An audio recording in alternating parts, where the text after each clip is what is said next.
Everybody has some water or coffee or treats?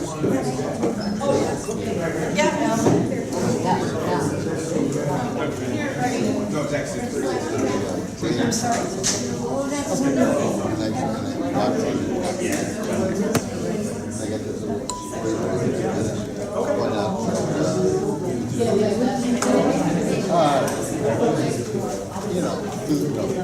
All right. Well, everybody ready to get this night going?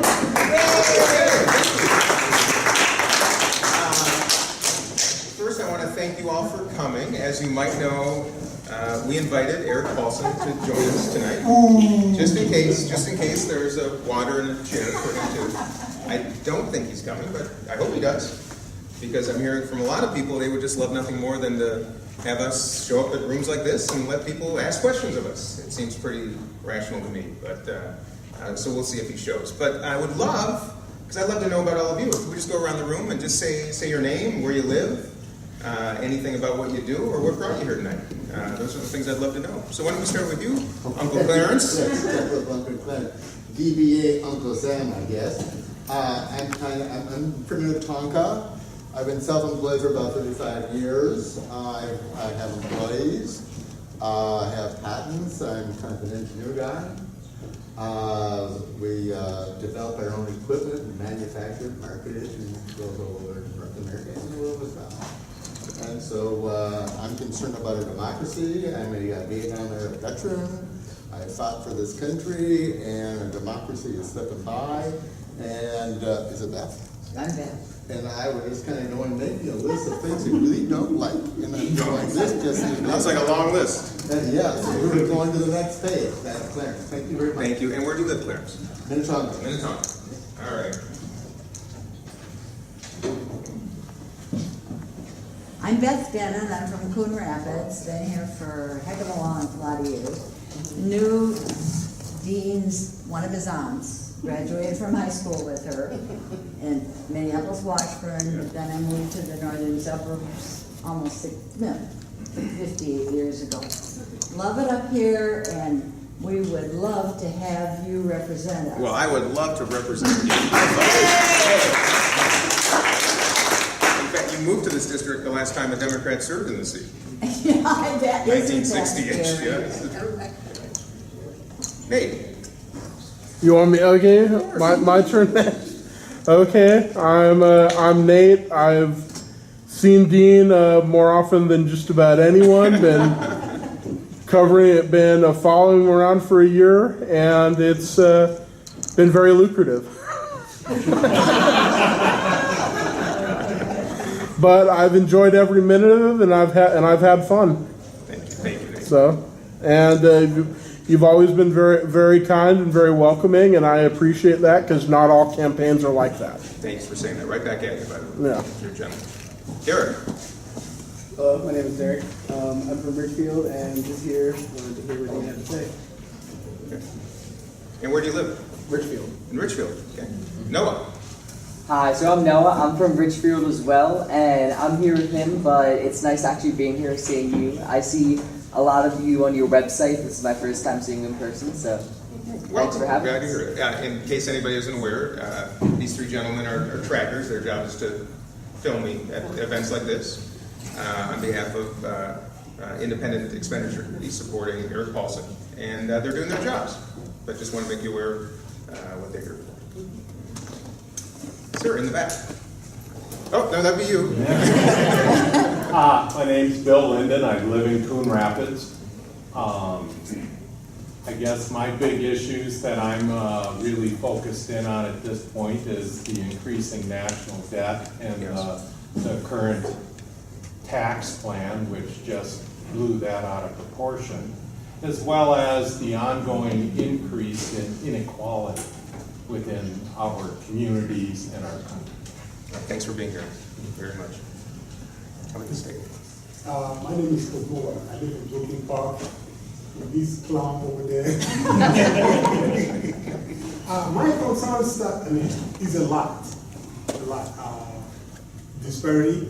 I mean, I don't want to make it personal. You know how I feel about that. it just keeps growing, and it looks really bad for people of color. And if you say Minnesota is the second worst state, imagine what people of color are going through. You know, lack of economic opportunity. You can say Minnesota is booming. The question is booming for who? It's booming for who? Look at our prison population. I'm scared to drive because I'm a black man. That's just how it is. That's how it is, unfortunately, that's how it is.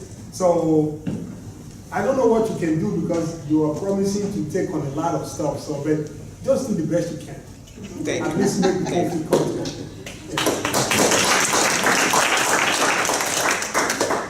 Mr. Wexler, who had a big birthday last week. I think that you're a fantastic candidate.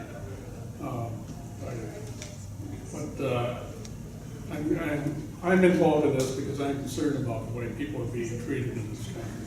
Whether you're a person of color or a disabled person, I don't think you're getting the respect that we need to get in our society, at least not by the leadership we've got in this country. And I'm hoping that we'll take back the House, get it off the hands of the Republican Party so we can move forward. Thanks, John. By the way, I don't want to interrupt, but there's a real turkey in the back. It's not unusual. You're in the wilds of Coon Rapids. We're in the water. Yes. That's some more entertainment. Hi, I'm Ann. I'm so glad y'all know what you're doing here because 2 hours ago I looked at the sample ballot and realized there were 2 names. Didn't know that. I mean, forgive me, I'm just stepping into this right now because I have voted for Eric Paulson. I called him when he withdrew his support for Obamacare and said he lost my vote. And so now I'm here, and because you offered this tonight, I thought I'm just going to come and listen. I don't know anything about the other guy, but because you offered this tonight, I thought I'm just going to come on in and listen. Thank you. I'm so glad you came. Welcome, so thank you. Gentlemen, yeah. Eric? Yeah, my name is Eric Scobor. I'm actually visiting from San Diego, California. I'm a college friend of Tyler. We're an advocate of how public policy is really a product of what grassroots can bring. And this is, a delightful opportunity for me to be here tonight. It wasn't planning on doing, but I'm really happy to. Thanks for being here. And since you just walked in, sir, we're just doing little introductions, your name, where you live, what brought you here tonight? Everybody looks the eye. I'm Lee Carlson. My wife is. Oh, I think, yeah. It looks like you sit on both sides of the aisle. I was door knocking for you yesterday and the day before. Thank you. That's worthy of a high five.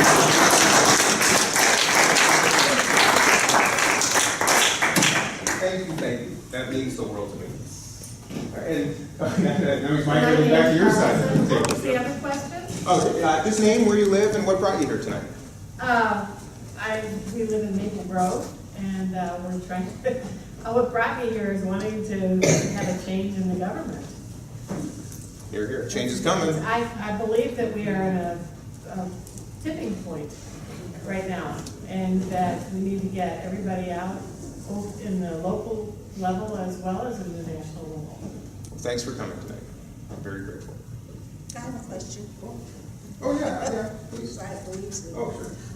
And thank you for being here. My question has to do with, I'm pretty familiar with what most politicians say that they're going to attempt to do, what they try to do in most cases. My question is what can we as citizens do to support you after you're elected to help get the initiatives through? Well, thank you for asking. If we might, we're just going around making introductions. I'm Benita. Huh? I'm Benita. Hi, Benita. Nice to meet you. Nice to meet you. And that's a wonderful question. I would love to try to finish our just introduction so everybody has a chance just to share what's on their mind and who they are and why they're here.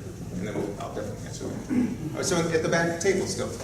Hi, my name is Crystal Williamson. I live in Maple Grove, and I'm a big supporter of you, but I also was the ride for one of your volunteers, William Masinger. Yay! The ride. My son. Thank you. Double thank you. Hi, I'm Lori Anderson. I'm here for 2 reasons. One is I actually work here, and so you win the award for coming from the shortest distance. I live in Coon Rapids, and I have a number of issues. I've got a lot of issues, but the biggest one I think is growing inequities, and also this growing issue of racism, or maybe it's just coming out into the open, and we need to deal with that. Thank you for coming. And how about the state? I'm Roger Johnson. I live in Coon Rapids. Nice to see you, Roger. See you again, Dean. I could probably tell you all kinds of reasons why I got here. This afternoon I was continuing reading a book that was about 10 years old, written by Marshall Goldsmith. The title of it is, What Got You Here Won't Get You There. He makes a really interesting point that I think applies to what we're trying to do here and elect you as voters. And that is that people's values change over time. And if you can't figure out what people really value, you can't change their behavior.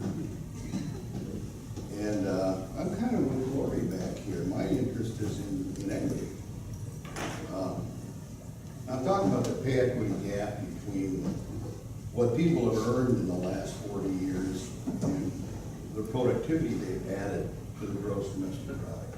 It is such a widening gap, it's unbelievable. When you hit the internet and do the research, it's a very complex issue. But when we've got a very productive America, and yet the people that are producing aren't sharing in that wealth, we have all kinds of problems. You know, healthcare is a problem, maybe go away if the average income, which today is $54,000, would be what it would be if we kept up with productivity, which is $110,000 a year. People could afford a lot of things, you know, and they can't now. So, to me, that is the answer to the majority of our problems. And I don't know what you could do about it as a congressman, but if people do not value getting paid for what the productivity they're giving to the American economy, then we're going to continue to have these problems. So how you're going to interest people in wanting their fair share of the American pie, I don't know what we can do. Well, there are some things we can do. We'll talk about those tonight. Thanks for bringing it up, and we'll definitely address it. Chris Geiser. Nice to see you, Chris. I live in Coon Rapids here. I've been here multiple times. My interest here today is myriad, but I will say probably the first one is renewable energy is a big thing for me. But specifically, I work for a manufacturing company, and I do cybersecurity. So I've seen firsthand what tariffs do to hiring headcount, and watched how executives respond to that in a standard conservative Minnesotan and North American company. As well as dealing with the brand new privacy laws that Europe has given their citizens, but yet California is the only one who's dipped their toe into some uniform privacy laws for their citizens. And the fact is, my company tracks 50 different privacy laws in the US because every state's different. And if you want to talk about inefficiency, it's about having state rules instead of a federal rule that all states follow. Because that means 50 sets of rules, 50 sets of disclosure laws, 50 little differences about depending on where you live and where you do business, versus just having one set of rules for the entire country. And those things are inefficient, they're expensive, and they're where regulations make a lot of sense for business and citizens. I'll tell you, as someone who has spent a better part of his career in the food and beverage business, labeling requirements are different in state to state sometimes. And you can imagine the challenges and expense in managing that. So I hear you. I hear you. Thanks for being here, Chris. Well, the next gentleman doesn't need an introduction, but Senator John Hoffman.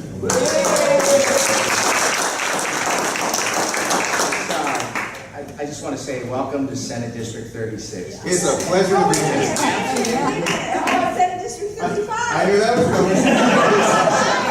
coming. Lou Ann Koskinen, ladies and gentlemen. She was Senate District 47, Dean. That's No, 49. 49.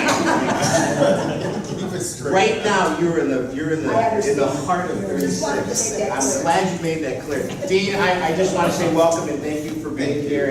And as you look at the things that are really important, we know our elderly population is aging greatly. I mean, 635,000 to 965,000 just alone in the state of Minnesota in the next year and a half.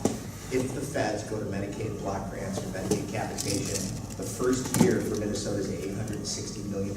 It's going to come out of some general fund. And we have to make sure that when you're in Washington D.C., you're protecting Minnesota, because our Minnesota values are exactly taking care of those folks that are most vulnerable in the state.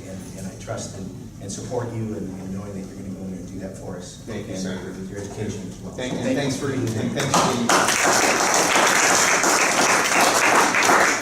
being a champion for so many. Thank you. Well, our next inductee, Zach Stevenson, Yay, will be a member of our state house after November. Yes. Represents 36A, right? That's right. That's Yeah. correct. 36A. Yeah. Well, Zach, welcome. Take a couple minutes to make some remarks. Thanks. I will. So for people who don't know me in the room, I'm Zach Stevenson. I'm a dad, and I'm a Hennepin County prosecutor. My wife is a teacher at Coon Rapids High School. She teaches English there. And I'm running for the Minnesota House in Champlin and Coon Rapids. And the reason why I'm running is, as the father of two little girls, I'm really worried about the world they're growing up in. I think that's something that all parents think a lot about the world their kids are growing up in. As a prosecutor, I might think about it just a little bit differently. I think about accountability. That's what I do every day, is hold people accountable for their actions. And I just see none of it in our political system today. And I find that extremely frustrating. I think it's time for us to hold our government accountable for the problems that we have in this world that they are not addressing. For the fact that our state funding for education is $1,000 less per student what it was in 2003, and class sizes are up to 35 or 36, we got to hold our government accountable for that. For the fact that healthcare costs are getting more and more out of control. My parents are small business owners. They pay $14,000 a year in premiums for the privilege of having a $16,000 deductible. That's not health insurance, that's hit by a bus insurance. And we got to hold our government accountable for that. I'm a prosecutor. I see every day how the fact that we don't have common sense gun laws in this state is affecting the safety of all of our communities, but particularly our children. I mentioned to you before that I have two small children. My oldest is going to kindergarten this fall, and I went to kindergarten roundup earlier this spring. And I gotta tell you, there's something deeply disturbing about when you're at kindergarten roundup and you find yourself looking at the doors and wondering if they're thick enough. When you find yourself wondering, do they have a good plan for what if the worst happens? That's not acceptable, and we need to hold our government accountable for the fact that they have not enacted common sense gun laws, they haven't solved the healthcare problem, and they aren't doing what needs to be done in education. And fortunately, we have the opportunity to do just that come November. And it's going to take partnership from everybody in this room, along with Dean Phillips here. And the great thing is, I'm so thrilled that Dean's running such a strong campaign, and I want to thank Dean for coming up here to Coon Rapids. I've lived in Coon Rapids my whole life, and I can't remember a time when Eric Paulson came to Coon Rapids to talk to a room like this, or any, frankly, of the people who've run against Eric Paulson in the past few years. And so it's really great that Dean is running a campaign that's about engaging people and reaching out to people. I think it's really true. It's clear that everyone is invited to this campaign. And that is a unique thing, it's a special thing, and so I'm absolutely thrilled that you're here, and thrilled enough that I'm going to leave now. But the reason why is because I need to go out and talk, go door knocking. We're working really hard to connect with as many voters as we can at the doors, and I got to go do that. So thank you all very much for being here. Thank you, Dean, for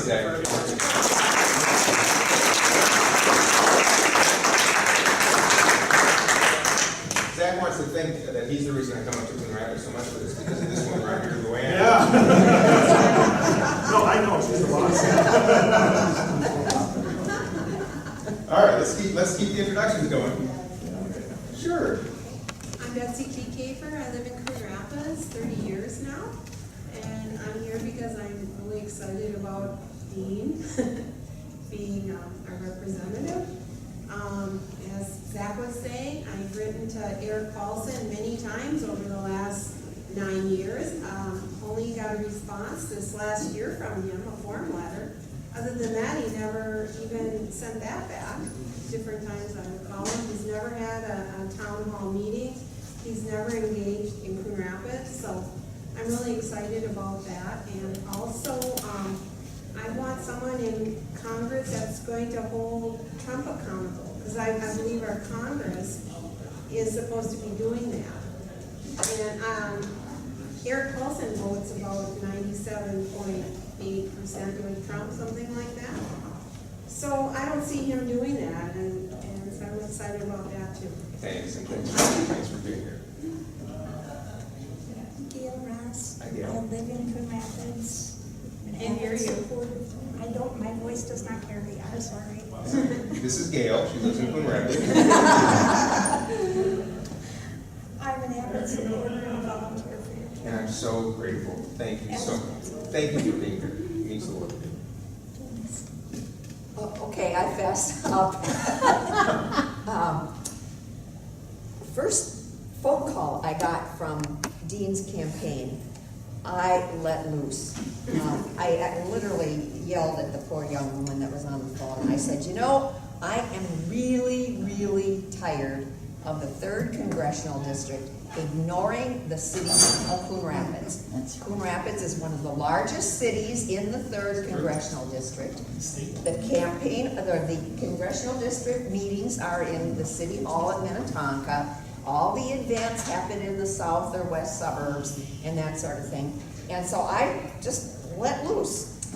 And a couple days later, I got another phone call and they said, Dean Phillips is having a meet and greet in Champlin. We know it's not Coon Rapids, but it's close. And so then at that point, I committed to doing a fundraiser for She had Dean. one. If I scared her that much, and got him to come out, and that's when I first met Dean.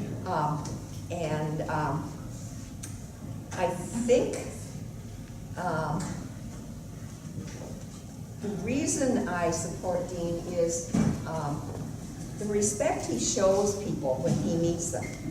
And I think that's really, really important because I think we have a very disrespectful Congress, and I think we have an extremely disrespectful president. And I think that lends itself to doing the kinds of things that we all in this room want done by our Congress. And so that's why I support. Thank you, Luann, so much for being here. I think Chris was at that Champlain gathering too, that first time. Absolutely. And I think I let you have it then too. Yes, you did. And I took it with a smile. And you've been smiling ever since, or laughing at me, one or the other. It's mutual. I was there. Oh, that's right, Nate was there too. That's right, we gotta give Nate some credit. Hi, my name is Patty Tkach. I taught in this district for many years. I retired after about 40, so do the math. I may have taught some of you math. Anyway, so never in my whole life have I felt so ashamed of my president. I'm a Wisconsin girl initially. Gaylord Nelson grew up in my hometown. Great senator, great governor, starter of Earth Day, peer of my parents. The state has gone to crap for educators, and I'm glad I'm here, and I'm glad my educator's son teaches here. But I'm worried about my grandchildren. Environmentally, what will this world be like for them?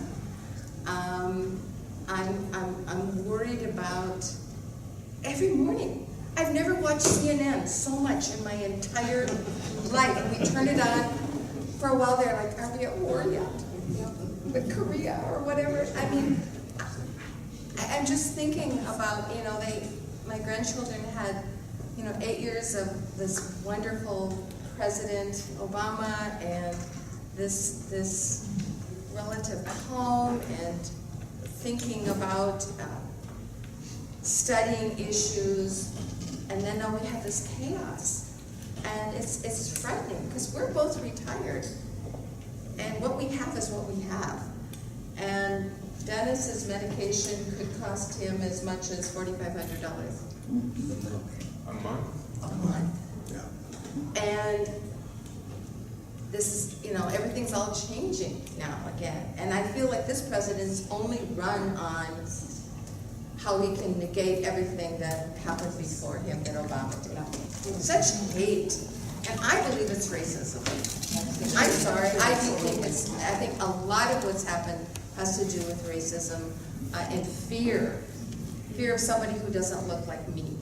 And we have some wonderful Liberian folks who live behind us, and I heard about their possible deportation after the 15 years were up, and it was so important for me to reach out to them and just say, how are you? Are you going to be able, are you okay? And they said, we're okay. And she's told me the stories of what it was like before they came here. And highly educated woman, highly educated son, contributors. In fact, her son works for the state of Minnesota. And I just said, please know that we don't share those feelings, and she said, we're okay, but we know so many people who aren't, who are living in fear. We shouldn't be living in fear like this. Well, that's why we're all here. So thanks for activating, seriously, and stay hopeful. We're only 80-some days away from the change. Hi, I'm the other half. I'm Dennis Tkach. We live in Coon Rapids here. Basically, I'm here tonight to learn more about Dean, his platform, and to kind of get a feeling of where he's at, what he wants to do, and then maybe figure out how I can support him down the line here. And and like everyone else, we all have the same kind of concerns, be it environment, etc. And it made me think about, everyone's talking about this, all the differences in the change in this administration, and I think of a comedian I heard Friday night who said, America right now we should be striving for what Obama was like, but really where America is like Trump. He said that's who we really are right now, because that's what he's portraying. I said what we are. Yeah, so he asked that question, do we really want to strive this way, or do we want to stay, are we really showing our true colors now? And I think part of it is, but I think all of us here would disagree that the majority of us are not that way, and we're pretty open. But it does make you wonder, who are these people? How could I be so different than them? What am I missing? What I did it. Yeah. All right. But thank you for being here. No, thank you very much. Nancy Schumacher, Coon Rapids, moved here a couple of years ago from the 6th Congressional District. I've been active in party politics many, many years, like Glenn. And I have to tell you that I have never, ever seen a candidate like Dean Phillips, and I've been involved in party politics a long time.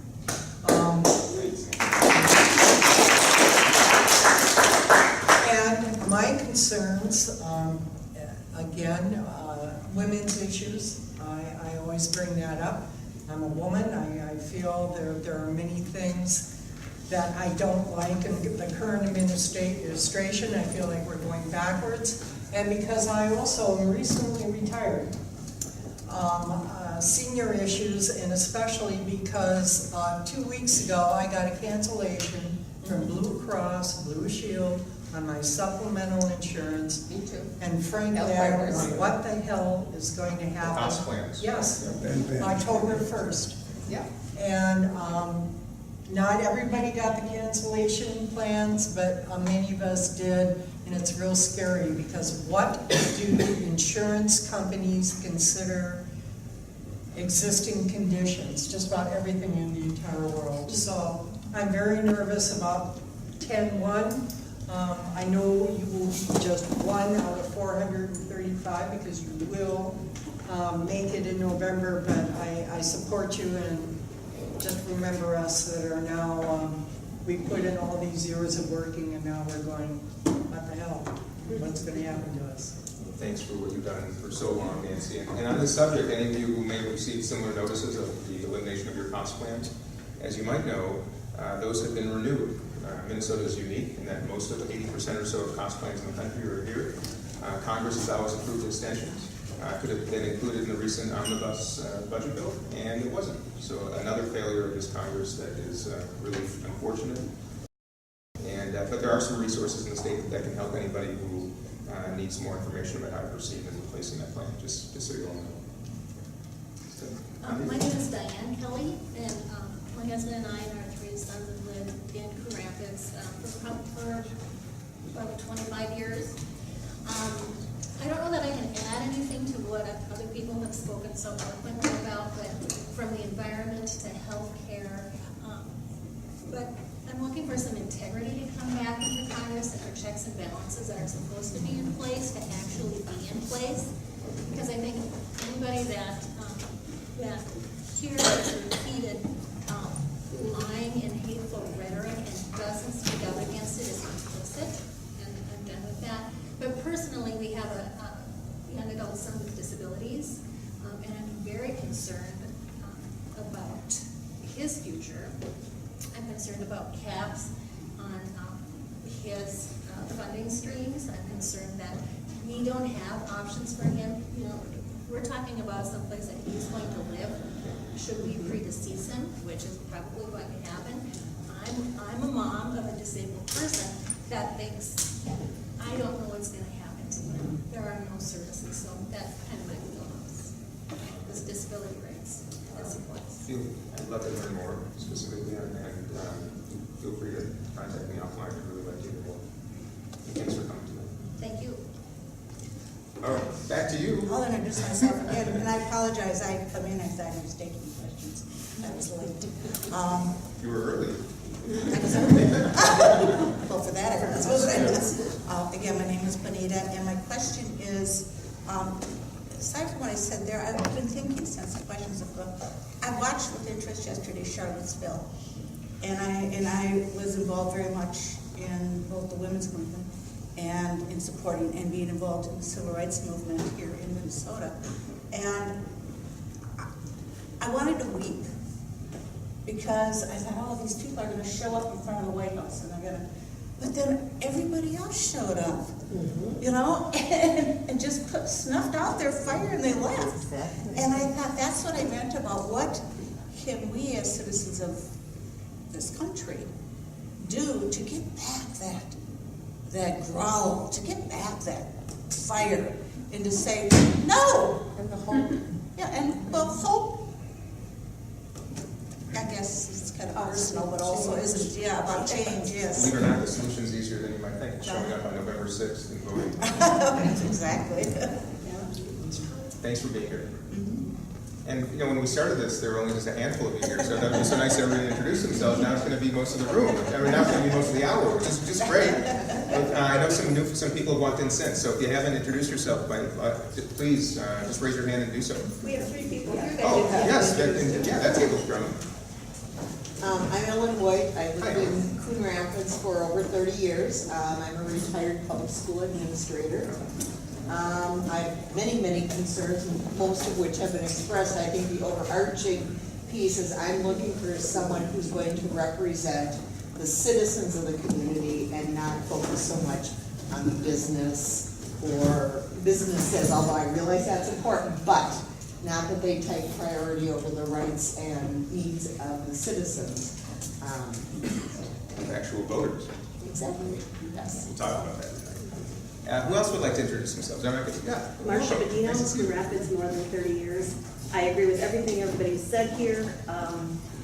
The people that know me have heard me say this way too many times, but if you can't breathe the air, drink the water, or grow food in the soil, none of the other things we talk about matter if we don't have food and water. So that's my first priority. In Eric Paulson's defense, I did see him up here one time at Cub Foods across the street for a couple hours at a table there. So he has made appearances, but they weren't advertised, yeah. I also want to say it saddens, embarrasses, and shames me that after this last election, people who had come here for refuge were not feeling safe and were fleeing across the border to Canada in droves.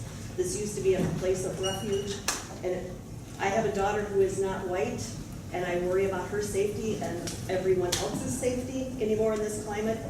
I would like to see some dignity and respect brought back to these offices. I am a former elementary teacher, and I'm here to tell you if those Congress people now or the president were in my classroom, they would be in deep trouble. They don't, Maybe in the principal's office. they don't work well together, they don't get their work done, they don't get it done on time, they're disrespectful to behavior to each other and everyone else. Is not acceptable. Nobody's standing up, speaking out, and telling them it's not okay. So when people talk about the checks and balances, holy buckets. Yeah, put some mothers out there to I'm sorry, it's not okay. I never imagined kindergarten as an aspiration. Well, that's what they did in Harlem. They put mothers in the hallway during class change. Yeah. And it was like, I will tell your mother what you're doing, and things got better, yes. And what was my last thing? Quick. Our international relations are so frayed and terrible right now. When we are demeaning our allies and buddying up to murderers, you know, it's quite frightening to me. So I'll stop there. Thank you, and thank you for being here, and thank you for being an educator. Who else wants to introduce? Yes, in the back. Can I add my comments about door knocking? Yes. When I went to a lot of doors, asked if they heard of Dean Phillips. So I said two things about him. Number one, he doesn't accept money from PACs, so he's not beholden to special interest. And the second thing is, he listens, as you can hear tonight. Oh, well, thank you. Thank you. Thank you. Tom P. Gaper, Woodland, Coon Rapids. Nice to see you, Tom. The other half of this relationship. I was waiting. And we have marched in about 8 of the parades. So if anybody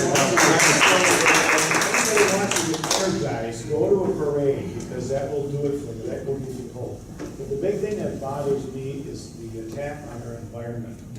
That's taking place right now on all the things that Teddy Roosevelt is going to be rolling over in his grave about. And I think what we really need to do is start thinking about the legacy that we leave our children and our grandchildren and our great-grandchildren, 7 generations down the road, for this environment. Because, as Marcia said, you can't eat, you can't grow something, you can't breathe it, you can't drink it, what else is there? There's nothing left. So true. Well, and if you watch television, you think that our current representative is a champion for the environment. despite a 14% rating from the League of Conservation Voters. Thanks for being here, and thanks for marching the parades. I am so grateful, and it makes it, as you know, it's making a big, big difference. Welcome. Hello. My name is Karen Dupay. I'm a Coon Rapids resident for about 30 years, I guess. You should be sitting with this table. I'm a resident too. And I just, all of these issues are, near and dear to my heart. But I've signed up to volunteer for your campaign. I walked in the Coon Rapids parade. Thank you. I promise I'll have more time to devote before the general election. But I just want to say that I'm on your team because I feel for the first time in a long time that I'm not voting for the lesser of two evils. Yes. Yes.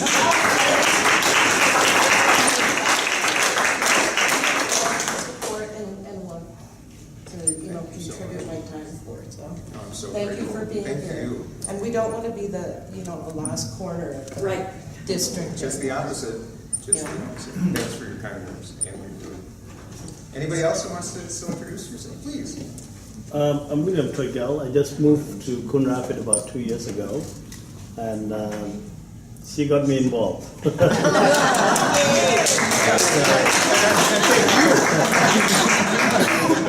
So, I do have 4 issues that I'm concerned about it as a new American. Especially migration is just being, civility is not there anymore. And I think we can be more humane. I understand we are a nation of laws, but at the same time also we are human beings. That we should look into this holistically instead of one way that fix it all. The other thing is our international relations. I think somebody mentioned we are shrinking instead of expanding our leadership in the world. I think that's something that concerns me. And then healthcare and education, those are my 4 areas that I'm concerned about in my family, probably the same thing. Thanks for being here. Thanks for sharing this. Thank you. Caden. Third, I'm a Coon Rapids resident for 17 years. I'm originally from South Sudan in Africa. And I live here in Minnesota almost in night when I came from Africa. My concern, my life began here in America. When I came to America, I was young. I grew up in a place where I always run at night with a gun, can go to school, can go to the church. I don't have a playground where to grow up. But here, my kid in America, all 4 of them, they was born here. They had never been to South Sudan.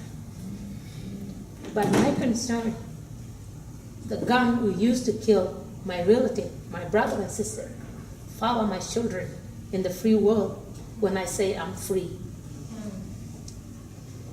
How can we help our kid in his school to protect them because they have a life ahead of them, cutting their light off in the school with a gun?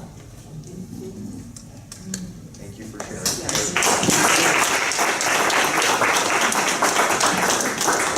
I'm running for Congress for my children as much as I am for your children. Because a lot of Sudanese people, they hear around, but they're afraid to show off to the stuff like this because they don't know they have a value.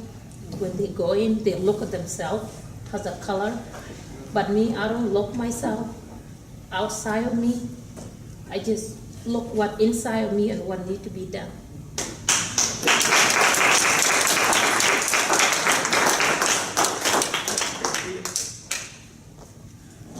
This is why we do this. Thanks for sharing. More people just walked in. Boy, we're going to be here until about 10 o'clock. I love it. Nobody, if you don't want to introduce yourself, no need to, but if you do, by all means, I'd love to keep going. Yes, in the back. Hi, my name is Dr. Kamal, and I'm sorry, what's your name? Kamal. Kamal, nice to meet you, Kamal. I don't live in Coon Rapids, but I live in the district, which is Plymouth. And the reason I am here is because I belong to Ahmadiyya Muslim community, which has a mosque and presence right here, very close to this place. And we have this mosque for the last 4 years. The reason for me being here is to talk about religious freedom, freedom about your expression, also raising a voice not here only in America, but all across the world for the people who are oppressed and just they are being prosecuted because of their beliefs. So with a person in the Congress, I expect them to raise their voice and just support the cause that we are doing all across the world. So I'm here to just be a part of it and offering my help. Thank you. And as Sarah said, if whatever we can help us all grow. Thank you for being here.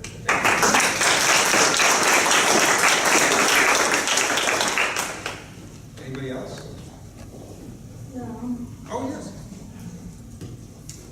I'm sorry, what's your name?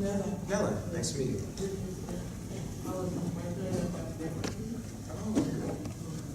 Personally, I've been living there for 20 years. I've been here nervous since 1986. I need to get my green card 2009. After all the years, I'm a patient. But my main reason I'm here today is to talk, on behalf of my brother and sisters from Nigeria. That our country, the same thing that going through, they did that for so many years. And alas, God opened a door for them. So we have been praying that God put in someone that will look into that direction and fight for the also contemporary protected status. When you look at the word temporary, it's not for 20 years. I don't think temporary is something short. Somebody can live in your country and work for over 20 years, they still say they are temporary. They should be following you now. They know your culture, they serve, normally, get served as a citizen in this country. So at least you should consider them, as parliament. It's not being that way. So whosoever that will be, elected as a Democratic senator or representative, we are hoping that it will fight and fight, to the last, so that God also will fight for him. So I'm here today, to talk of my Nigerian people, that the law will really away for them to stay in the country, because they can decide what they want to do. Even if you went into the scripture, this country is supposed to be a Christian nation. Anytime, when a stranger come into a country like in the book of Joshua, God will say, put them aside for, for a couple of times, then you can know them.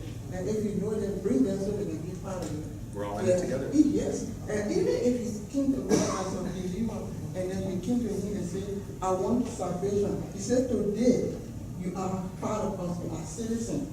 Okay? So why we as a human being will always look at another human being and say, because it's from another country, so we can't accept them. When you people go to our country, Nigeria, when Nigeria was Nigeria before the war, they will accept you readily. So why? So I don't know what you really want as a senator or representative. U.S. Congress, House of Representatives. Yes. Please represent us. That's what I'm doing.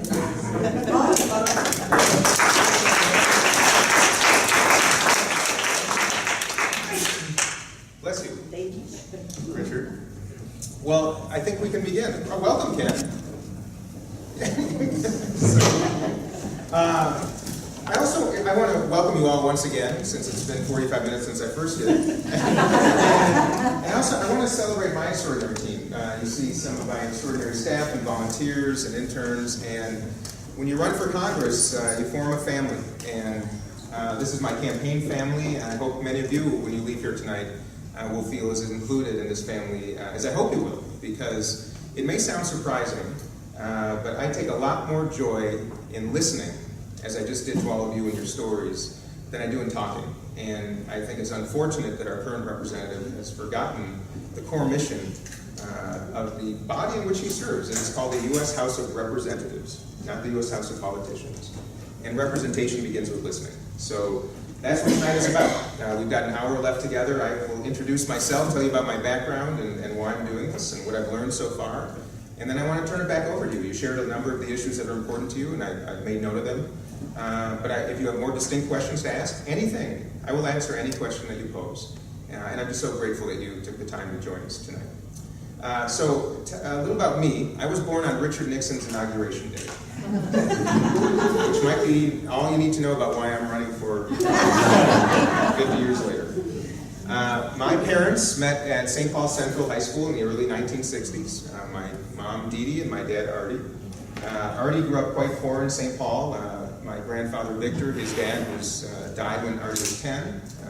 My grandma, Ruth, raised him as a single mother. She worked at Kohl's department store in the Highland Village to make ends meet. After graduating from Central, Artie wanted to go to the University of Minnesota. He wanted to be an attorney, but couldn't come close to affording the tuition. So he took an ROTC scholarship, which afforded him access to the university. He went to law school, and about 2 months before I was born, he was sent to Vietnam as a captain in the U.S. Army. And in July of 1969, when I was 6 months old, he was killed in action.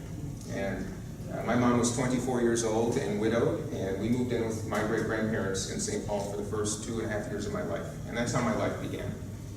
And when I was about 3, my mom remarried and met an extraordinary man named Eddie Phillips, who adopted me and into a remarkable family of great blessings in business and in philanthropy and in this community and wonderful principles. Some of you also might know that my adopted grandmother was the advice columnist. Dear Abby, Abigail Van Buren. But do not worry, I'm not here to give you advice. In fact, there's a great irony. I am here to seek yours. So I would visit her in a beautiful home in California as a little boy. And I'd visit my grandma Ruth in a public housing apartment building in St. Paul. And some of you have referenced disparities. And I lived those disparities in my own family in this community. And I've lived on both sides of advantage.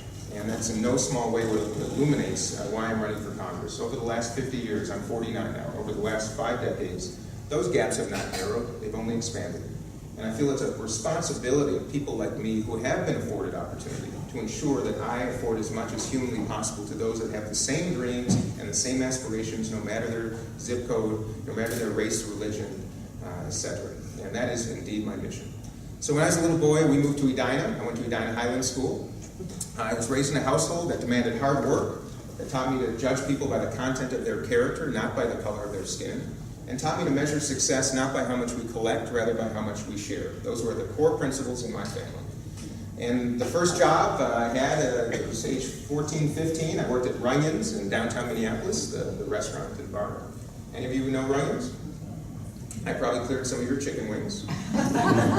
And I was a busboy, and then on Sunday mornings, my job was to show up at 8 a.m., and the owner of the restaurant, Paul Runyon, would put me up on a ladder and hand me a white towel, and he had me clean every one of the 100 or so picture frames all along the wall of the bar. So it was the first time I thought about public policy. I thought to myself, if every 15-year-old in America had this job, there would be no more teenage smoking. And I kid you not, what I removed on that white towel from every one of those picture frames every Sunday morning after just a week of a restaurant that allowed smoking would have astounded you, and it really did. It really affected me. The next year, I opened a mobile car wash service, which is probably the business I'll return to if this Congress thing doesn't work out so well. And I like to explore. I like to learn. I worked at an investment bank called Dane Bosworth, that some of you might know. I worked at an architectural firm because I love design. I also served in U.S. Senator Patrick Leahy's office as an intern, which was a remarkable experience. This was 1988. He is still a U.S. Senator, which is something I want to talk to you about tonight. Perpetual incumbency in our Congress and in the Senate and the House, I think, is a great challenge. And I went to college at Brown University in Providence, Rhode Island. After I graduated, I came back home because I love it here. And when I did so, I approached my father and I asked him for a job in our family business. And he said, no way. You got to go make your mistakes elsewhere. And that's exactly what I did. I found a little startup business in Edina called In Motion. Worked there for a couple of years, learned a lot about entrepreneurship and starting up a business from scratch, using very scarce resources to get a lot done. A couple years later, I went back to my father and I said, I think I'm ready now. And he said, you're only ready if you're willing to work twice as hard and earn half as much. And I said, bring it on. So he put me to work in our warehouse first, picked orders, worked on the night shift, then worked in our production department for quite a spell. My favorite job at the Phillips business was driving around the 5-state area, Minnesota, North Dakota, South Dakota, Nebraska, and Wisconsin, selling our goods. And it really prepared me well for this endeavor because I listened to people. And it was the most joyful part of selling. I was listening and learning. And you can imagine the mosaic of stories I heard around 5 states, and it prepared me very, very well. And I went to business school on the weekends at the University of Minnesota, received my MBA from the Carlson School, and eventually worked my way up the ladder and ran the business. And in our family, we're taught that business is a means to an end, and the end is not making as much money as we possibly can. The end is taking as good a care of the people that work with us as we possibly can, and taking as good a care of the communities in which we do business as we possibly can. I'm someone who believes that being pro-business and pro-labor is not mutually exclusive. And I'm on a mission to remind people of that. Thoughtfully led businesses, that's how we're taught to do it. And we can reward people, and that's exactly what our company did. When we sold the business, we shared a lot of that success with the people that had made it possible. In fact, to this very day, on my desk, I keep a copy of our 1942 employee profit sharing plan as a reminder of what comes first in our family businesses. After that, our family invested in a little ice cream company called Talenti Gelato. I love it. I always get a great smile when I say Talenti. What's your favorite flavor? The coconut almond. Oh, yeah. Yeah. Ooh. Yeah. Yeah, that one. I love it. So, and just so you know, the pint is our single serve. Yes. I do know that. Just in case you're wondering.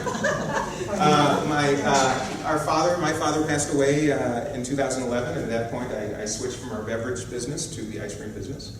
And worked with my 2 partners to build it up, and it became the 3rd best-selling premium ice cream in America, the best-selling gelato in the country. We sold that to Unilever, the people that own Ben & Jerry's, a couple years ago, and once again shared a lot of the success with those that helped make it possible. More recently, I started a couple of coffee shops with a business partner called Penny's. Anybody heard of Penny's? Yay! Thank you, Nancy. We have 2 locations, a third forthcoming in the 3rd district, hopefully right before the election. How about Coon Rapids? That's when we got Luann in the house. Only if you cook some of your delicious sweets that we can sell at Penny's. I will. That's how we like to do things. That's a promise. All right, that's a deal. I got a deal. Okay. By the way, one of the best bakers I've ever encountered. I hate baking. Well, so at Penny's, we do the same thing. We put our principles into play. We pay every single employee at Penny's a minimum of $15 an hour. Not because we have to, and not because it's easy, because it's not. It's actually really hard to make the business work paying that kind of wage to everybody. And most make over $20 an hour with tips. But I want to show people, my partners and I want to show people that you can create a successful business. We are going to work our tails off to ensure this business works, to take good care of our employees, and pay them a livable wage. And I know the challenges of building businesses, big ones and small ones. And I want to remind everybody here too that government policy can absolutely affect and improve lives. There's no question. But the decisions that we make every day too with our dollars can also improve lives by determining where you spend your money and what kind of businesses and how they take care of their people. Something we can all think about, rewarding those that take good care of people. It makes a big difference in lives. But turning up the clock a little bit to November of 2016, there was an election that month. Some of you remember, and most of you remember it the same way I do, which was very difficult. And I was really appalled at the tenor and tone of that entire election, that race. I watched my daughters. I watched their anxiety, I watched their fear, I watched their tears. And the next morning at the breakfast table, I made a promise to them that I was going to do something. And that doing something has manifested itself in running for Congress. It's the best decision I've ever made in my entire life. And I will tell you, and I'm somebody, I should have prefaced my remarks tonight by telling all of you, I don't care if you're a Republican, a Democrat, a Libertarian, an Independent, anything in between. Everyone's welcome. I want to hear from everybody. I want to represent everybody. I don't look at anybody as a label. I love the mosaic of diversity, whether it be race or religion, background, or even political perspectives. That is a core belief of mine. And to see the erosion of that in the most important elected body we have in the country, in Congress, really, really appalled me. And I turned my attention immediately to Eric Paulson after I made that promise to my daughters. And I saw a guy who really talks like Jim Ramstad, but he votes like Michelle Bachmann. That's right. A man whose votes never seem to match his quotes. He talks. He talks like a lot of us in this room probably actually appreciate. But his votes never match it. Never match it.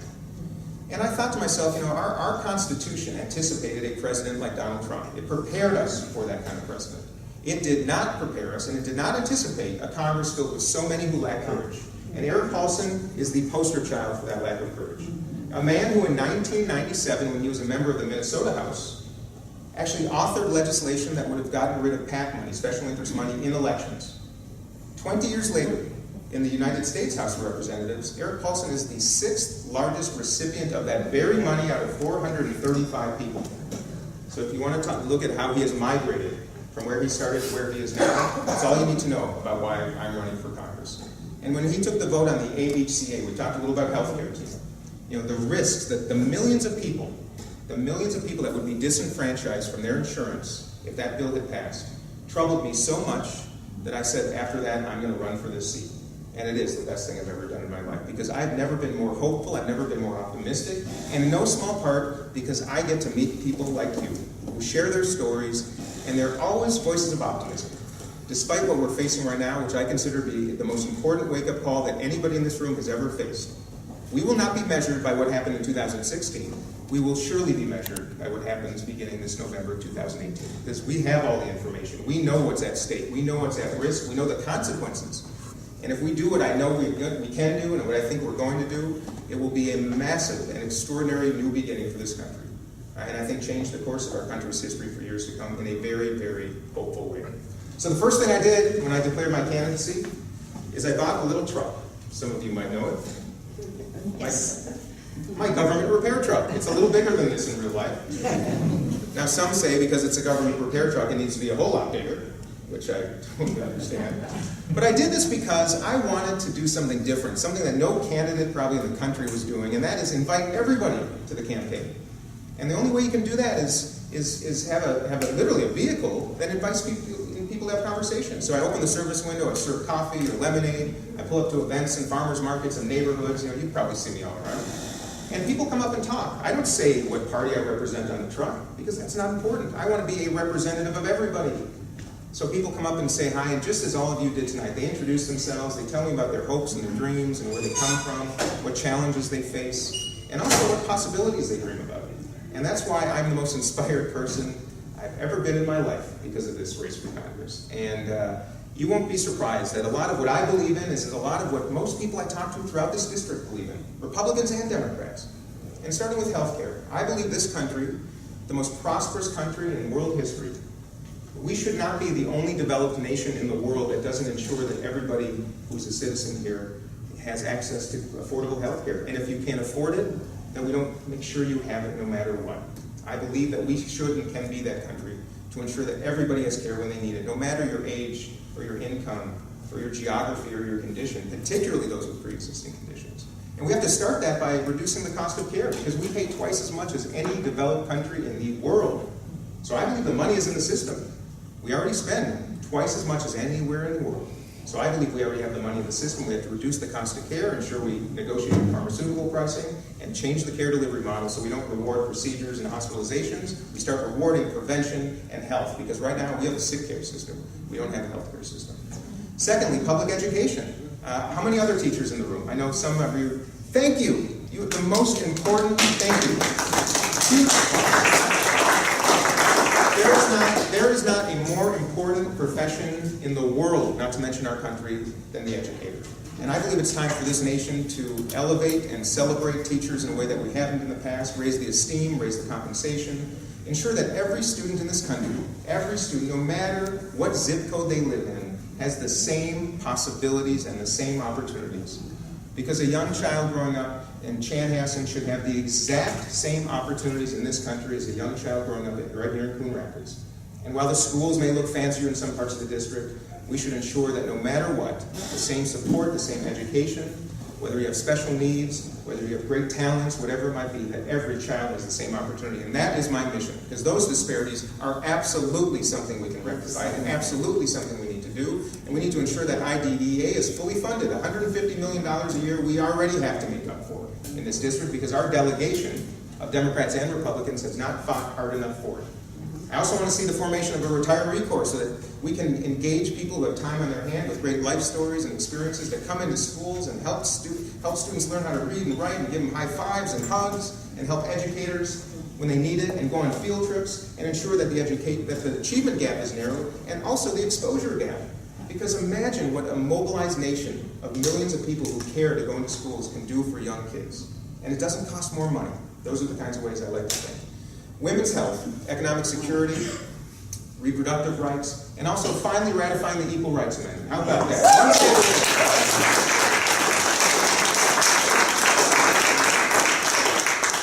The environment. A couple of you mentioned how nothing else really matters at the end of the day if we don't have clean air and clean water. And the answer is absolutely. I say we did not leave the Stone Age because we ran out of rocks. We left the Stone Age because we came up with better ways to do things, and we still are doing that right now. The good news is we know those things. Renewable energy, green energy is available to us. We had previous administrations invested heavily in wind and solar, which has allowed for businesses like Xcel Energy to make those investments and decommission coal plants, fossil fuel plants, in favor of wind and solar. You know, wind is now the least expensive source of energy in this country, in most places, and Xcel's doing it for that reason. We need to continue those investments. Let's start migrating away from fossil fuels, start reducing those subsidies, and invest in next generation energy. And to also rectify the Clean Water Act. You know, we have 2 million miles of streams and unprotected waterways, and 20 million acres of wetlands that are still unprotected. We have a responsibility to do better. And I travel this district every day, and as I said earlier, Democrats, Republicans, everybody wants cleaner air and cleaner water, so we can agree on that. We just need to get the money out of politics to start addressing it. Gun violence prevention. You know, the comments, Zach Stevenson, who left, you know, I love collecting your stories, and I remember them, every one of yours. Zach talked about how he went to kindergarten orientation today, and looked at the door and realized He was thinking about whether it would stop a bullet or whether it would provide security to his kindergartner who will be attending class for the first time in a couple of weeks. You know, parents shouldn't have to think about that. Teachers shouldn't have to think about that. And most of all, kids should not have to go to our schools every day concerned about their safety. And I've been to just about every school in this district, high school and most of the elementary schools. And I feel that sense of anxiety in the hallways right now. And we can do better. The fact that this Congress, in 20 years since Columbine, 20 years, has done nothing to improve safety of our children, of all of us. But you notice I refer to it as gun violence prevention for a reason, because that is something that every single person in this district agrees on, no matter your political perspectives. Gun control is a tactic, and that's a great way to end a conversation with a lot of people. So let's focus on what we all want, which is gun violence prevention. I've got a great plan to try to get that done, and I'd love to share it with you if you're all interested. But last but not least, no matter what your number one issue is, and they are all important, and I heard a lot of them tonight, I ask that your number two issue be campaign finance reform. Because we will not get anything done. We will not be able to get anything done sooner or later if we do not start reducing the influence of affluence in this Congress. We have a Congress that is bought and sold systematically. This is not unique to one party or the other. And it just so happens that our member of Congress is the 6th largest recipient of those special interest dollars in the entire House of 435 people. And you want to wonder why his votes don't match his votes? Because if they did, he would not be reelected. And that's why I'm asking all of you tonight to look into it. Because he will continue to do this as long as it works. Take millions of dollars from special interest groups, put on television ads that simply misportray his record with the hopes that nobody's going to really look beyond it. And that's how this game is played all throughout the country. And it is our collective responsibility and opportunity to start exposing the truth. And that is indeed my mission. The dollar's corrupt. I think we all know that. You don't get millions of dollars from organizations and entities and have nothing expected of you in return. I would be the only member of Congress, the only one of 435 people, that take no PAC money, no special interest money, no money from federal lobbyists who often write the legislation and encourage you to vote on it and then finance your campaigns. And also, I don't take money from members of Congress either, because they also use money to influence votes. And I want to be beholden to one group of people, all of you, the people that send me to Congress. Those principles are what matter. I would be the only one in Congress that is free and liberated to do that, which is how everybody should be. And I think one day that I might be one voice, but boy, I hope we can all make a difference and start demanding that our candidates abide by the same principles and values, the way that I believe our founding fathers absolutely intended. And if we do that, we'll have a House of Representatives filled with representatives again. And that's what I intend to do. But it starts with transparency, it starts with us caring, it starts with my responsibility to advocate and elevate and expose the truth. And I hope you'll join me, because if we can confront this and change it, the 3rd District, beginning in November of this year, is going to leave a legacy for this country that will be quite remarkable. So if you are inspired by that, please come along. We have got so many ways to participate. Every one of you has a talent that can be shared with this campaign and make a huge difference. Many of you are already doing it. I'm so grateful. But if you can share a little bit of time, share a little bit of your treasure, because my slope is steeper. Eric Paulson raises millions from special interest groups, and I raise none from them. That means I'm on a mission to demonstrate that we can do this with individuals, with people just like you. So if you believe that we collectively are more powerful, and I believe that's the case, please come along, because we're going to have some fun, we're going to get it done, and most of all, as you know my slogan, everyone's invited.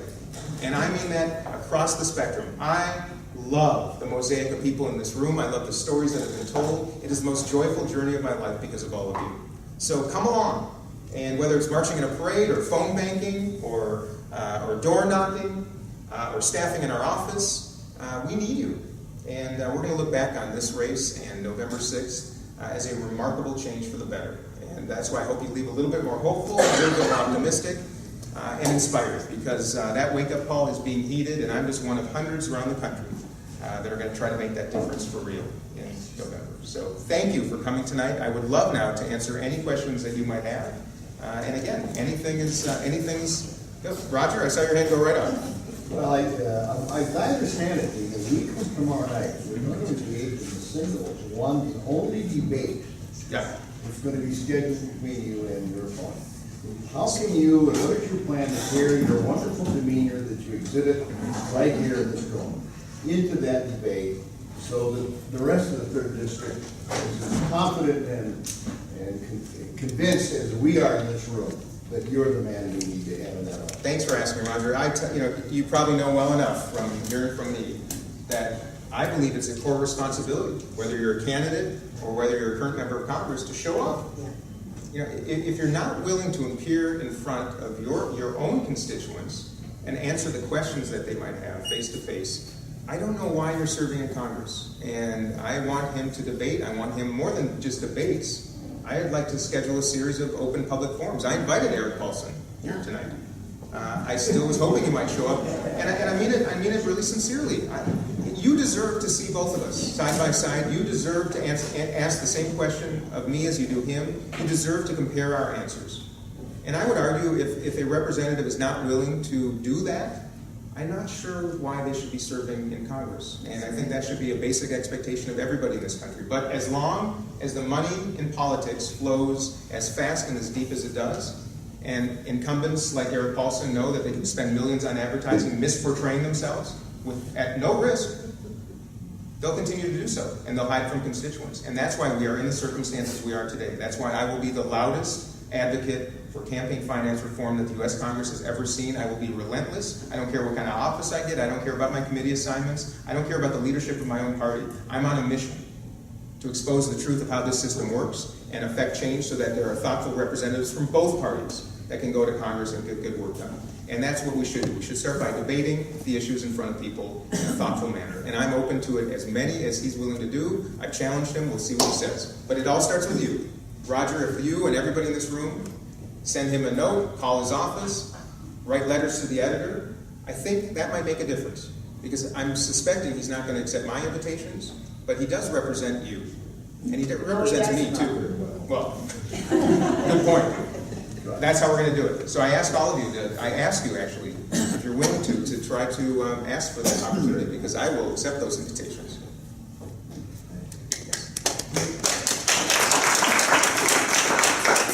He stated there's going to be a debate next week. When and where? So the debate is on August 21st. It is sponsored by the Twin West Chamber of Commerce. The good news is they actually moved the debate to a larger room. It's now at I believe it's, strangely enough, it's not even in the 3rd District. It's in St. Louis Park at the Doubletree Hotel, I believe. It's sponsored by the Twin West Chamber of Commerce. It costs $60 for individuals. It went up. And I really, it's the only opportunity he's accepted so far to debate. I'm encouraging and hoping there will be plenty more because I think people deserve that opportunity. But the Twin West Chamber of Commerce is selling tickets right now. The good news for those of you who believe in this campaign is that this is the first time that Eric Paulson is actually debating a member of the Twin West Chamber of Commerce. This guy. WCCO just announced that they will be broadcasting it, WCCO AM. I believe they're going to, I think they're going to live stream it as well. I think the Uptake is another one. Bill Storm, I think they're going to be streaming it. And everyone, I do hope and believe that we will have more opportunities, but I'm struggling to get him to engage. Our invitations go ignored, like most of yours. Yes? Dean, you're going to be walking into a body in Congress where there's extreme partisanship. And that's a problem. You talk, pulling people together. But I'm curious about how you intend to pull people together. That's question number one. And the second question is, how do you take care of yourself with all this crap swirling around you? Well, I'll answer. I take care of myself, actually, because of all of you. You have all been the greatest blessing in my entire life. And the support, the encouragement, the high fives, the participation has left me the most energized I've ever been in my entire life. And those of you who have seen me run in a parade know that there's no better way to keep in shape than running in parades. And I'll tell you, that's why I'm running for Congress. I am so, like all of you, I'm sure, I'm so tired of this nonsense. I'm so tired of a Congress that is so paralyzed, legislatively paralyzed, that has no mechanism. There's not one mechanism in Congress to get people together. There are party leaders that thrive by dividing, as we all know. The first thing I will do when I go to Congress is join the Problem Solvers Caucus. It's 24 Democrats, 24 Republicans, great members of Congress on both sides of the aisle, work together on thoughtful solutions to our legislative challenges. The great problem is? There really is. There really is. Eric Paulson had been a member for a little while, but he no longer qualifies. I think he likes to tell people he might still be. He's not a member of the Problem Solvers Caucus. How do you qualify? You qualify by taking an oath to how you're going to conduct yourself and your willingness to collaborate. And he doesn't qualify. And I say that because the Problem Solvers Caucus has been working now for quite a while in coming up with solutions to our greatest challenges. They've got a health care proposition to stabilize our insurance markets that would be really helpful to fix the ACA. They've got wonderful solutions on the environment. They are looking at how we elect the Speaker of the House to make it a more collective pursuit, if you will. But they don't have any of their legislation even reach the House floor because the leadership doesn't want that power structure messed with. That's what has to change. The other thing I might do when I get to Congress right away is host 20 Republicans for dinner one night. Because if no one's going to sit down and break bread and listen to one another and have some conversation and know each other's life stories, how in the heck can we work together? This goes back to the kindergarten lesson. You know, these are the same lessons we learned in kindergarten. And it starts with introducing yourself and telling about your life or where you come from. And when you do that, that illuminates where people stand in their positions, and it allows for thoughtful conversation. This is not rocket science. And perhaps because I'll be liberated from all the special interest money and not owe anybody anything except all of you, I might be able to get it done. That's my only promise. I can't wave a magic wand and say this is what I'm going to achieve, but I will promise you I am going to work my tail off to ensure that I try my very best to encourage that. And that's, I believe, one voice can create a chorus. And it won't be easy, it'll be hard. And that's exactly what I'm doing.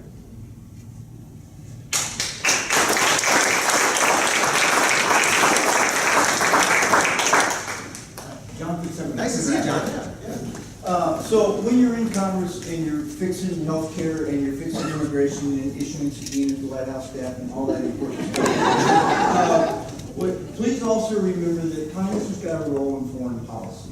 You know, as you've probably heard me say before, we have combat troops now in I think 24 different countries, all based on an authorization military force from 2001. Congress has largely neglected all of those kids that are out there getting killed, and frankly, all those untold billions of dollars we're spending, and all of that stuff may need to get done, but it needs our country and not the whimsical ideas of the person in the Oval Office. So, there. On that subject, John, this administration is dismantling the State Department, as you all are watching. I believe that every time you withdraw $1 from diplomacy, we're going to have to spend 3 more on bullets. And I think that's going to be the outcome unless there's some intervention. And you're right, this Congress is doing nothing to fulfill its constitutional mission to hold the executive branch accountable, which is another reason I'm running for Congress. And I agree with you. This notion of making enemies of our friends, reaching out to some of the most horrific dictators in the entire world who should not be trusted is really appalling. And I think there's a universality to the fact that most people in the 3rd District across the political spectrum have a lot of agreement on some of these subjects. So again, though, the money, there's a lot of money that's sloshing around Congress that will determine votes and accountability. And until we address that, I'm afraid, John, not a whole lot's going to get done until we flip the House and then flip the White House in 2020. But change is coming. Change is coming, rest assured. You know, there are a couple other, I want to, because I didn't in my opening remarks, I also want to acknowledge some of the stories. We're talking about the Liberian community and immigration. And I had the pleasure of attending the Liberian Independence Day celebration at the gala, which was, and it was one of the most wonderful evenings of my entire year. And I reflect on the fact that no matter what country you may have come from to this one, no matter what generation American you might be, or whether you're aspiring to be an American, we all share that interest in making this place our home for the same reasons: opportunity, safety, possibility. My family's an immigrant family, 6 generations ago. Came here facing some of the same challenges that some of you in this room have faced. Persecution, relegation to certain neighborhoods, a lack of opportunity. And they overcame it with a lot of hard work, and they demanded of me and my family and my brother and sister, that we remember that every single day and do everything we can to ensure that others are afforded the same opportunities that we were blessed with, same opportunities. And that's why I want to find a path to citizenship to everybody who is here working hard, following our rules, being a contributing member of our society, because that is the right thing to do. It's the just thing to do. And by the way, it's also it's the human thing to do and the economically appropriate thing to do in this country. But that also means that we need laws in this country, but we need to reform. We need comprehensive immigration reform that's thoughtful, a good solution, and then make sure that those rules are enforced. And I want to find a path to citizenship for people that are here, that wish to be Americans, that are law-abiding, ensure that we remain a place of refuge for people that truly are seeking refuge from persecution or even the loss of their lives. And if America is not about that, I do not know what America is about. And that's why we've got to work a lot harder to do it. And that's why I see the beautiful mosaic in this room. And it is that diversity of backgrounds, of races, religions, life experiences that make this country extraordinary. And I want to make it more extraordinary by ensuring that everybody with those same dreams has those same chances. And that's why I'm doing this. So thank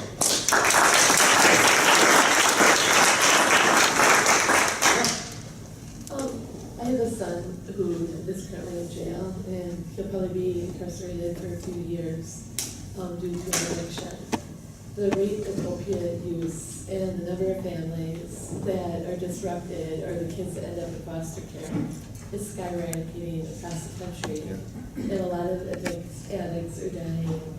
What are your plans if you're elected to address opiate and meth, the terrible toll that it's taken on families, the families that are torn apart, and the kids that are in foster care that may never find other parents if there's not treatment or other resources? Could you repeat the question, please? Yeah, do you want to do it, or I'm happy to? If you can. Okay, yeah. She was just sharing how your son, who said? Yeah. Is incarcerated because of a drug addiction. Yes. And a violation.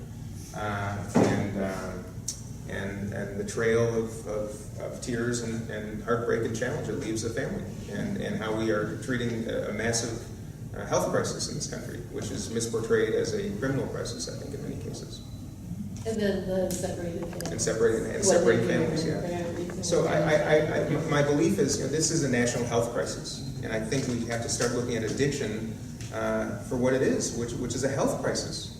And until we make the moral decision as a country to treat it as such, the policy won't change. I can tell you, someone very close to me recently had a pretty severe injury, was sent home with a big bottle of pills, and they didn't even work so well. But acupuncture worked beautifully, strangely enough. But insurance doesn't cover that. So we have a system that is sending people home with addictive pills, and then treating them as criminals when they become addicted to them too often. And this is part of what I think we need: comprehensive criminal, justice reform in this country as well. And to your question, I'd like to spend some time together after this and learn more about how it affects a family, learn more about what services are available, because I think we have too many people, tens of thousands, if not hundreds of thousands of people sitting in prisons in this country that didn't hurt anybody but themselves, that suffered from addictions that we could treat if we looked at them as a health crisis and a national health crisis. And that's the kind of thinking, those are my principles, that we should do so quickly, and we should not let the pharmaceutical industry keep propagating these addictions by sending these pills to every single nook and cranny of this country, and ensuring that the system is not designed to prevent those addictions from occurring. That's a beginning, but I'd like to talk to you and learn more about that struggle and what I can do as a representative of yours to ensure we do better moving forward. And with all that said, this is like immigration reform. We're a country, a society that needs laws and needs people to follow them. But the laws have to be humane. They have to protect our communities. And when we have health crises, like we do in gun violence, this is a country that seems to not look at a health crisis the way I think it should. And I intend to do better. I like to not just talk about problems, I like to think about solutions. And the thing with the wall, I think, is appealed to a lot of people because he talked about the drugs coming from Mexico and that kind of thing. And I really don't think spending all that money on a wall, which could be easily Or a Space Force. Yeah. Okay, I have two, and I was gonna mention that as well. I'd like a cyber wall or a cyber force, because I'm more afraid of that kind of infiltration from other countries, which we're finding out that's messing with our election system. But, I mean, the money that's spent on, would be spent on a wall could certainly be applied to, Cybersecurity. yeah, that, but also the opiate crisis. Taking care, if you don't have a demand for those drugs, maybe they won't be coming if you take care of the people that, who have these addictions, and this is a health crisis. We spend more money on that versus a wall that, of course, is not going to work. I mean, that is. One area that I as a Democrat, and most Republicans agree, is in the notion of investment. Because the idea of investment is there's a return down the road. If we invested in early childhood education, if we invested in health instead of just sickness, you know, if we invested in mental health for young kids, if we invested more in education so that it is every kid in this country has a world-class education, the money that this nation would save down the road would make everybody happier and make lives more productive and fulfilling and full of possibility. As for the wall, it is, I do my due diligence, and I've talked to a lot of people who are in a much better position of authority, who live at the borders, who almost universally say it's nonsense. It's not feasible. Not to mention, there are ways easily to take boats to this country, to Florida, from Cuba, from other places. You know, this notion of a wall is nothing more than a way to divide this country. And by the way, every country in this world, for the most part, has border control issues. But there are not that many countries that have a wall like the one that is being proposed, for good reason, because it doesn't work. We can do better, we should do better. If I have anything to do with it, we will finally conclude comprehensive immigration reform, have a good policy, enforce it better, and using technologies that exist today that don't require that type of nonsense to take care of the problem. And it was Ronald Reagan that encouraged Gorbachev to tear down that wall for good reason. Walls don't last, and thoughtful policy does. Yeah, any first time? Yeah. When we're talking about addiction, we've got to have beds for addiction and mental health. Last summer, I was up in Cook County, Grand Marais. A friend of mine's a county sheriff up there, and he was telling me about a situation where they had a guy who needed mental health, needed a bed. The nearest bed from Grand Marais was Austin, Minnesota. We need beds. So if somebody wants to come off the street, somebody wants to stop drinking, we need someplace they can go right now, not 6 months from now, but right now. Another thing that concerns me so much besides the school to prison business is the whole idea of private prisons that have taken over with contracts where they are guaranteed 90% occupancy. So when judges are convicting, they've got beds they got to fill to fulfill contracts. That is ludicrous. The incentives are misguided. So yeah. Nice. Gently said. Yeah. Mental health, the overarching answer to this question, which, by the way, has intersections probably in just about every question asked tonight, is this country's woeful lack of investment in mental health services. You know, Jim Ramstad and Paul Wellstone championed mental health parity in this country. You know, another example of a great statesman doing good work. But we don't have mental health parity in this country.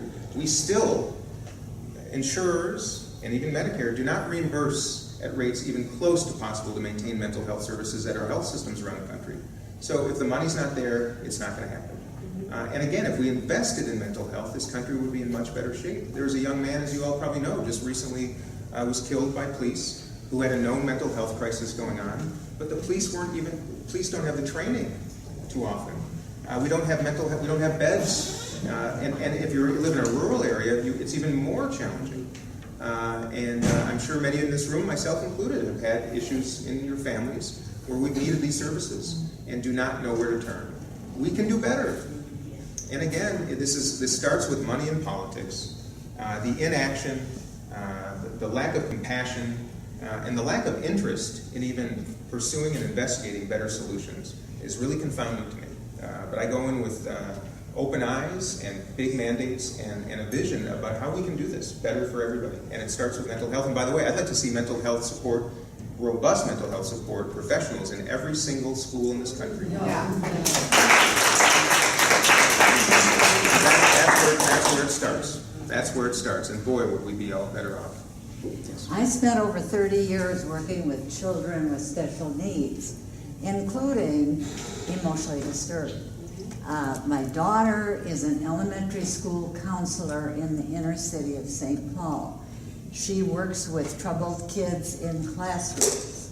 And the most exciting thing that I've seen happen in Anoka County, which usually doesn't get exciting things, there was a mental health facility for young people proposed that Forest Lake denied. The city of East Bethel in Anoka County is going to build the facility, which is for young people from 6 to 21. And that's exactly the kind of thing that should be happening. And we need more of it. Absolutely. We have this country has the resources, it simply needs the initiative. And it needs people in Congress driving it. And these are not the solutions. We have some solutions to some really tough issues that are easily implemented if we simply have the will to do so. Yeah. And that's why this November 6th is where it all begins. It really does. It really, really does. Yes, sir. I don't know if this is a question or comment. Usually when people talk about prosperity, quickly, usually people look at how much you have, how wealthy, whatever you live, your household, all those things. Prosperity, personally, is defined from a very holistic view. Okay? The neighborhood you live, what goes on in your household, the job, your immigration status, particularly for those of us who are from the Shigo countries. When you come home, and your child, 6, 7 year old, and ask you, Dad or Mom, are you going to be deported? Yeah. That is so demeaning. Because as a dad, it is my primary responsibility to protect my children. Even though I have told them, no, I'm a citizen, over and over. When kids come from summer programs, maybe they hear from other kids their parents have been deported, they bring that home. As a mental health professional, the anxiety in our society today is here. The anxiety is here. Because anxiety and depression, when both combined, you have bipolar disorder. That's what it comes down to. So one of these ladies made mention of how disrespectful the White House is. The White House, if you look at it, it disrespects professional black players. They are son of a bitches. That's harmful. It's okay. SOBs, okay? You want me to go on? Okay. I know where you're going. Okay. Because you are a minority person, black man in particular, black man in particular, does not necessarily make you a criminal. This whole thing about I'm going to build a wall, because Mexicans are bringing our drugs into this country, they are the rapists, that is not true. Statistics shows that it's not true. Okay? The white supremacists, why our president and the Congress did not condemn them, he said they were great people on both sides. We can talk about the lame duck Congress, majority Republicans. Where are the Democrats in the Congress? Do we have Democrats?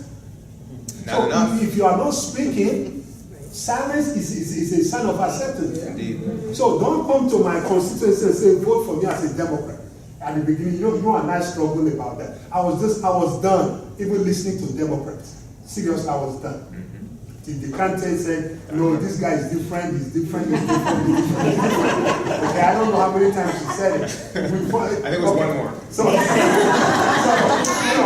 promise you, I have 3 votes in my household. You got it, no question about it. Thank you. But please, do not forget the plight of the people of color. Thank you. We are suffering.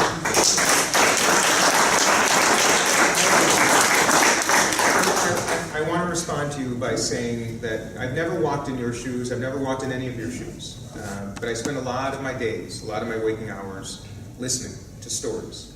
And I remember the stories of, as I said earlier, of my own great-grandparents and their journey. And their journey was distinct as everybody's here was distinct. But it is a responsibility, not just as an American, but as a human being, to take care of people and to be mindful.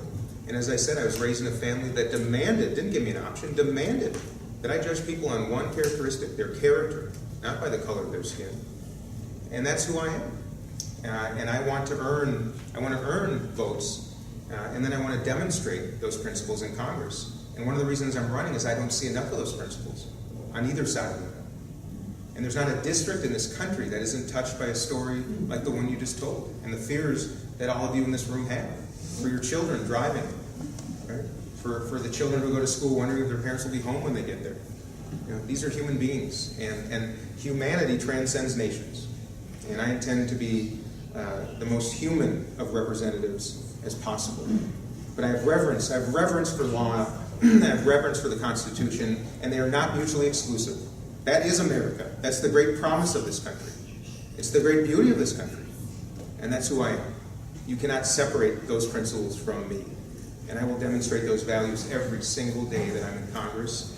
And I will make everything that we just talked about tonight a priority. I cannot get everything done alone, and frankly, the United States Congress cannot legislate compassion, it cannot legislate love, it cannot legislate decency, it can't legislate collegiality. But the speed of the leaders can demonstrate those values, and from that, I think this country will get back on track.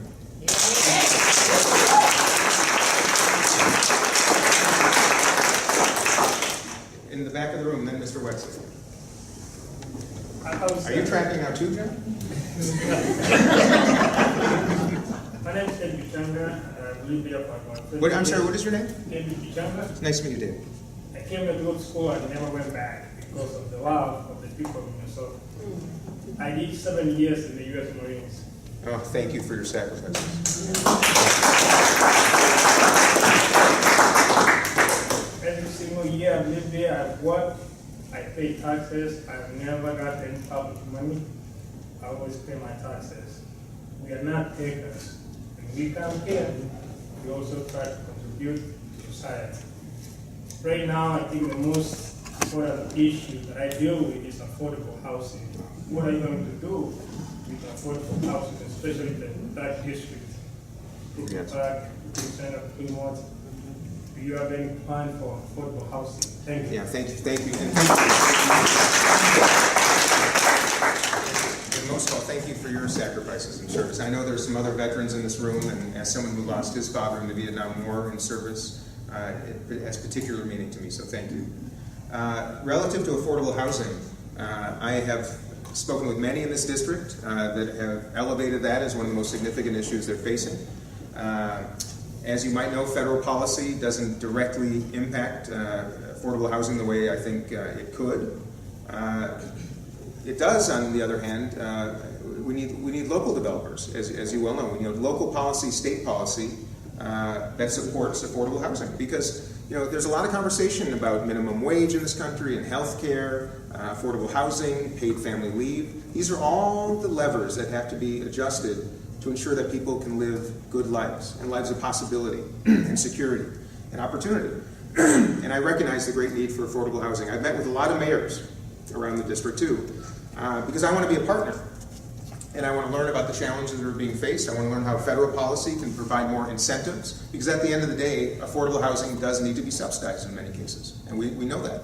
But if people don't have, if hardworking people, by the way, who even are making minimum wage right now, housing's not affordable in this country, almost anywhere in this country.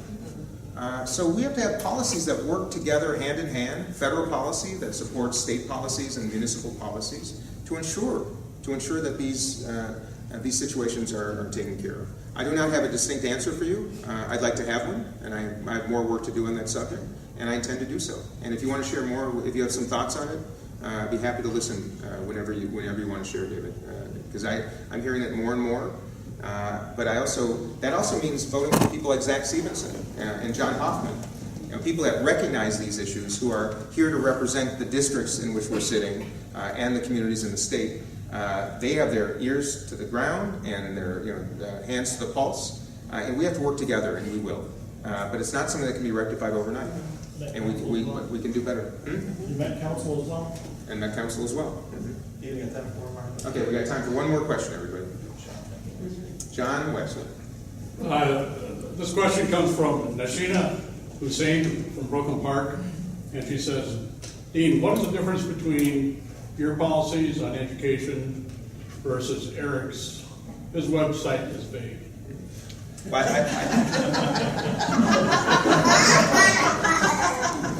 I don't know what Eric's policy is on education, and that's probably because he doesn't want us to know. I've told you about mine, which is first and foremost, I believe my principles dictate that every single child in this country receives a world-class public education. And you've all driven around this district and probably this entire community, and you can see an extraordinary range in the schools that exist in our communities. I think we have a responsibility to ensure that every kid in this country has the same chance. We cannot guarantee outcomes in this country, but we sure as heck can guarantee opportunities. That's one. I believe that right now the federal government affords only about 10% of our education budget in Minnesota. I believe government, like governance, is in the business of accountability. I believe the federal government can and should set some standards that should be abided by. I think we need the best teachers. We need to start getting young people on a career path to teaching, the best and the brightest, to be in the most important profession in this country. We need a federal government that sets thoughtful standards and encourages every single district in this country to ensure they're fulfilled. I think it's a constitutional responsibility in this country to ensure every child has that access and opportunity. We need to have mental health professionals in every single school in this country, because that is a huge failing of our system right now. I've talked to you about the retiree corps of people to go into schools and help support kids and help support teachers. I believe that I also believe that the achievement gap is real, and we need to solve it, especially in a state like Minnesota that can and should be doing better. But we also have a responsibility to ensure that the exposure gap is narrow, because there are too many kids growing up in communities in this country who are not exposed to possibilities. And I know firsthand, having met and seen hundreds and hundreds of students in this district, the minute they discover something that intrigues them and inspires them, they're on a mission. And if they just then have one person that believes in that dream, they're going to do it. But if we don't get kids out of the classroom and into factories and into office environments and into hospitals and into courtrooms to see what's possible, we're not doing our jobs.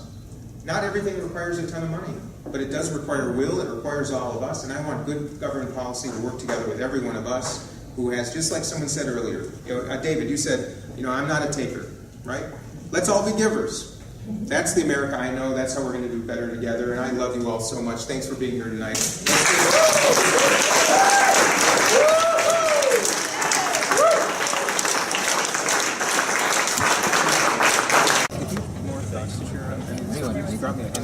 Nice to meet you. Thanks for the support. That means a lot. I'm proud to. I really appreciate it. Definitely. All right. Nice to see you guys. Good luck.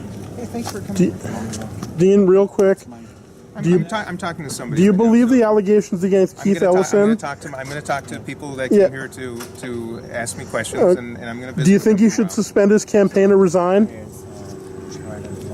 Okay.